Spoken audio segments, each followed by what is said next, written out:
হরে কৃষ্ণ, রাধে রাধে বন্ধুরা, সবাই কেমন আছো? আমি আর আমার গোপাল সোনারা অনেক ভালো আছি। সারা বছর অপেক্ষা করে থাকি আমরা যারা কৃষ্ণ ভক্তরা আছি এই দিনটার জন্য।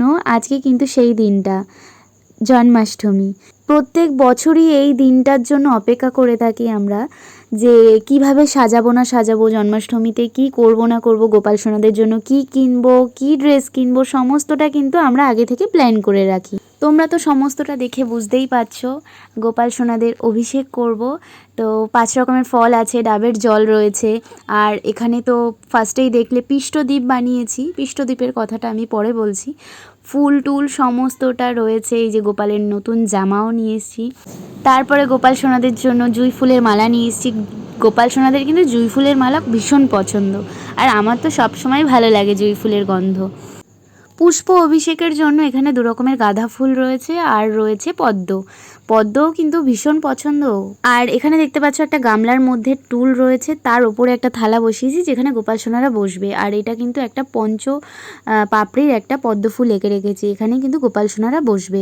অনেকের বুঝতে হয়তো অসুবিধা হচ্ছে, আমি এখানে 2-1টা জিনিস তোমাদেরকে বলে দেব, ভিডিওর মধ্যেই বলে দেব, যাতে করে তোমাদের নেক্সট ইয়ার প্রবলেম না হয় সবটা করতে। তো দেখতে পাচ্ছ আমি ডেকোরেশনটাও কি সুন্দর করেছি, ফুল দিয়েছি, ফ্লাওয়ার দিয়ে সাজিয়েছি। আর এখানে পেছনে দেখতে পাচ্ছ যে ফটোটা রাধাকৃষ্ণের রয়েছে, এটা কিন্তু আমি মায়াপুর থেকে নিয়ে এসেছিলাম, একটা ভিডিওতেও দেখিয়েছি। তো গোপাল সোনাদেরকে কিন্তু আমি এখানে বসিয়েছি সাদা শালু কাপড় পরে, ড্রেসের সাথে কিন্তু ম্যাচ করে আমি একটা সাদা কালারের হার পরিয়েছি। আর এই পিষ্টদ্বীপের কথা বলি এবার।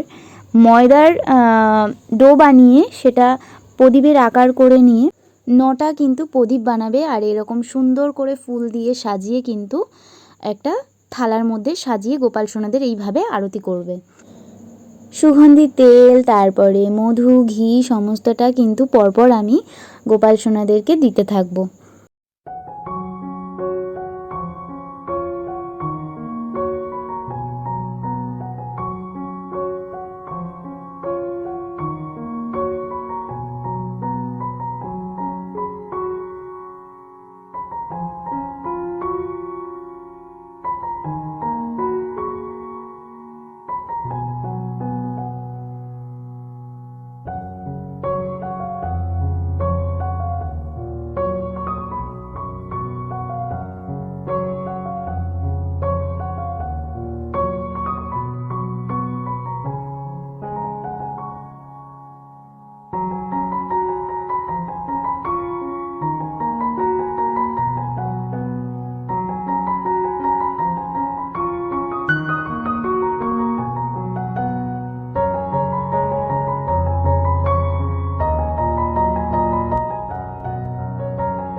হরে কৃষ্ণ, রাধে রাধে।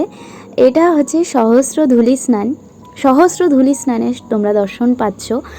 আর এইটা কিভাবে বানাবে, এটা হচ্ছে ময়দা, চালের গুঁড়ো, ঘি আর একটু হলুদ গুঁড়ো, এটারই কিন্তু মিশ্রণ। এটা কিন্তু বেশ ভালোভাবে মিশ্রণটা করে নিয়ে দুব্বর একটা মণ্ড বানিয়ে এইভাবে কিন্তু গোপালের গায়ে ছিটিয়ে দিতে হবে। আর তারপরে কিন্তু একদম পিওর জল দিয়ে স্নান করিয়ে দিতে হবে।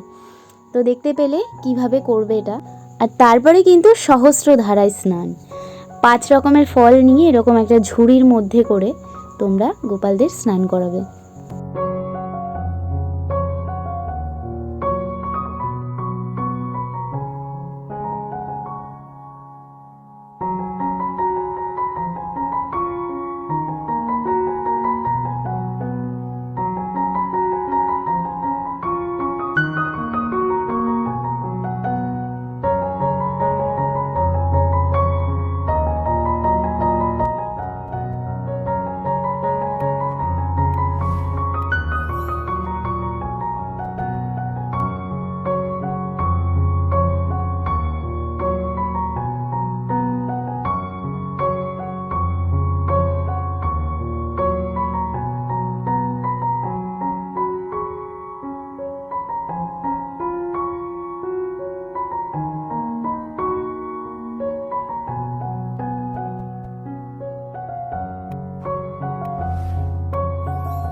স্নান প্রাণ কিন্তু সব কমপ্লিট।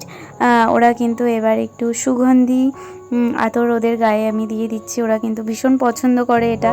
আর তারপরে কিন্তু দেখো নতুন জামা পরিয়ে দিলাম ওদেরকে, কিন্তু রাত্রেবেলায় এই ড্রেসটাই পরিয়েছি। একটু কটনের সুতি ফুতি ড্রেস পরাবে রাত্রেবেলাটায় সেদিনকার।